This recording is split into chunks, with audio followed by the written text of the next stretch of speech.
think about a week ago, I spoke about how we can take a different approach to dealing with disappointment. But that leads me to something a little bit deeper, something that we are sometimes guilty of, not all of us necessarily, but some of us, and we don't necessarily notice it, and that's cynicism. So basically what cynicism means is that you have a perspective on life where there's the assumption that every other person is just out for their own personal interest, that there's no more collective caring or kindness to other people. And oftentimes cynicism stems from, it can be from burnout, it can be from prolonged disappointments, it can be from setting constant unrealistic expectations. So there can be a various couple of reasons for that. The thing is just sometimes cynicism creeps in, and it could sometimes just be in a specific area of your life. And it creeps in without us actually even really noticing it. So I want to challenge you just to do a little bit of self-reflection next time you feel like, oh, nothing good is going to come from this. Oh, it's going to be this or that thing that's going to happen again. There's no point in even reporting it or mentioning it or talking about it, because I think you guys can relate to that kind of feeling, So just take a moment just to reflect on that. The danger with cynicism is it's basically like apathy.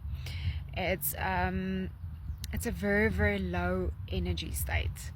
And if we want to start seeing miracles or what's the other word now? Coincidences, synchronicities, sorry, that's the word I was looking for, synchronicities in our life. We have to start raising our energy levels.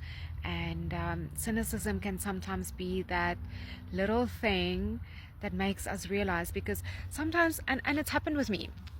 It's happened with me where like I'm all hunky-dory and working hard and focused and setting goals, and certain areas things are going well, and then the one day after I heard a podcast about cynicism, and the person who was talking about it, I don't even remember who it was also just very casually mentioning it, how it applied in his life. And that very same day something happened in my life. I can't remember what it was. I think I was in such shock that I actually also have this like cynicism every now and then in my life, and I was like, but I'm always this bright spark looking for the positive. How is it that in this specific area of my life I don't really see a positive outcome ever? And it challenged me to open up to myself, be honest with myself, and start working on this so that I can raise my energy level, so I can change my perspective. And I want to challenge you to do the same. The hardest thing for any human being to do is to be honest with themselves. And one of the second hardest things is to be a parent, because we weren't really given a manual. You were kind of thrown in the deep end and so on. Not that was actually related to the topic, but anyway. So yes, just observe next time you feel is that maybe a sense of cynicism there? Is it something that you can reassess, reevaluate, and maybe bring some positive energy in that part of your life? All right, have a good week.